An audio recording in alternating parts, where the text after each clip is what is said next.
Hello there, thank you for being with us. It's another edition of Living the Message, brought to you by the communication team of Bethlehem Baptist Church, GRA. We bring you God's message as it's preached in Bethlehem Baptist Church. Today we will be encouraging you on a message titled, Trust in God, for He is never wrong. It's drawn from the book of Habakkuk, chapter 3, from verse 17 to 19. And with me here is Ruth. Hello Ruth. Hello Karen. How are you today? I'm good, and you? I'm very fine, thank you. Now we see a story of the prophet Habakkuk bringing some complaints to God. He brought about 2 complaints to God, and there is a certain reaction that God gave him, which he probably was not expecting. But before we get to the complaints, tell me, when you heard the topic, trust in God for He is never wrong, what was it that you thought about immediately? The first thing that came to my mind was a kind of reflection on my own life, about the number of things I've trusted God for, and it has actually come to realization in my life. I saw that as a reflection. I reflected on a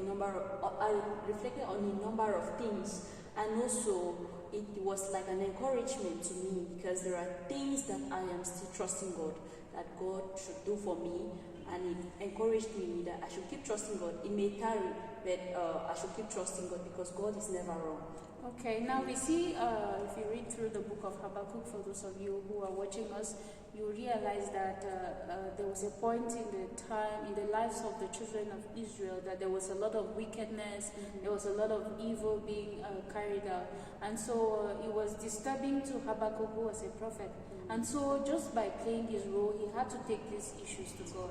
And one of these issues he took to God, asking him to put an end to all the wickedness in Israel at the time. But of course, God did not give him an immediate answer or solution to that problem. There was a reaction that God gave him that he wasn't expecting. When Habakkuk went to God, he came with his expectations.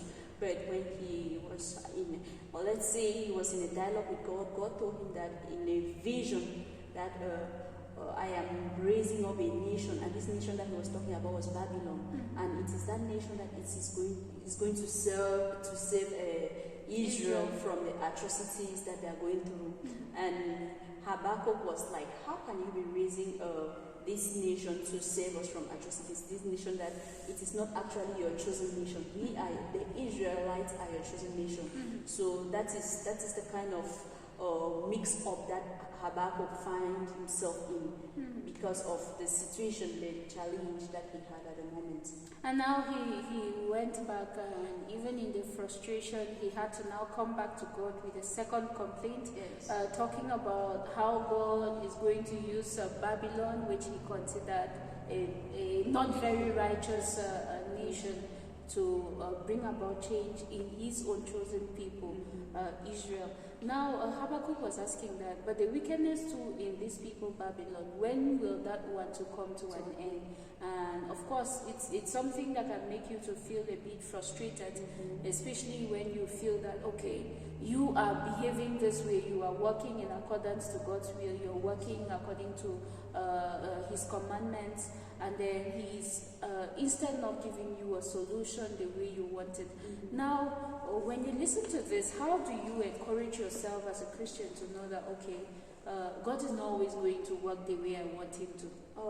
As a Christian, I need to keep trusting in God. I need to keep trusting God and having my faith in God, because the Bible says that we should have our faith in God, because God does not fail.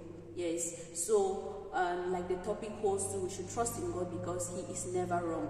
That is the only thing I can do, because if I don't trust in God, I will be forced to trust in mere human beings, or be forced to trust in other things which cannot actually save me. So the only thing I need to do is to have faith in God, because having faith in God will help me to trust God better. Now, Ruth, many people who are watching might have that tendency of thinking that, okay, that was an Old Testament commandment or revelation, or it applies only to the children of Israel at the time. But we have to bring it to context. The Bible demands that what happened in the past still applies for us today. How do you respond to this message? By responding to this message, I need to, as a Christian, I need to, or as a Christian who is just, I need to have faith in God.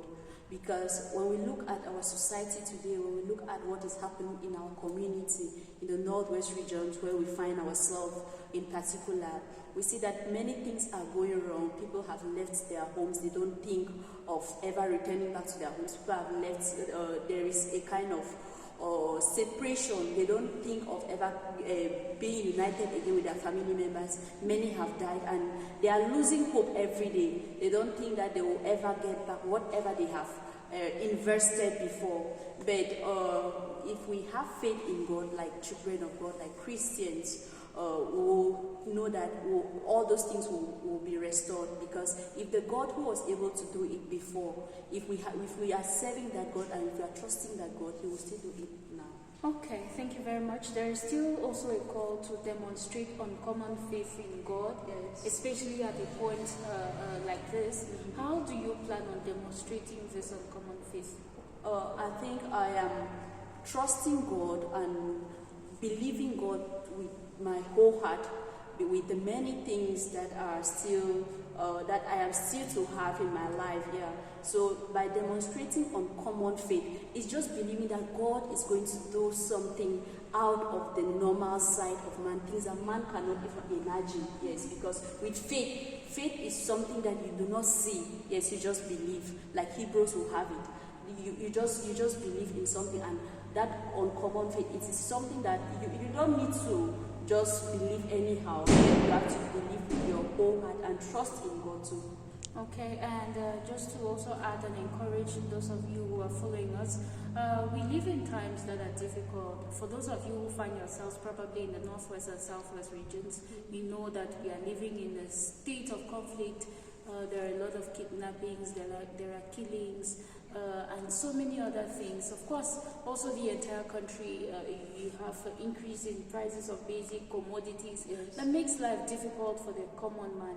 And if you go to family levels, there are always problems at one point or another. There is always a challenge that someone is wondering that, but is God still alive? In that difficult health situation, you're asking yourself, but where is God in this situation? Mm-hmm. I've heard so many people say that, where is God? If there is really a God, why are they killing people in the Northwest and Southwest? Why are they killing school children? What is their crime? But we want to tell you that there is a God who is seated on His throne, and all you have to do is trust Him and have faith. You need to demonstrate uncommon faith if you also want to see a manifestation of God in your life. Yes. And so we are encouraging you today to remember that there is God and that He is never wrong and that He will stand up for you if you only depend on Him. If you don't turn to the left or to the right, but if you look up to Him, remember He's always going to be there to answer whatever cry that you have, whatever plea that you bring to Him, He's going to address it.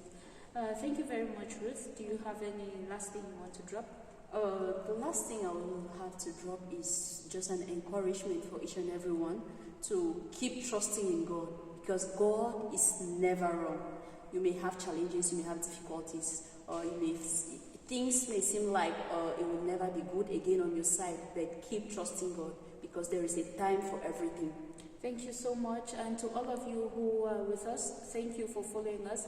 And we just want to encourage you again to read that passage, Habakkuk chapter 3, from verse 17 to 19. And until we meet again, God bless you.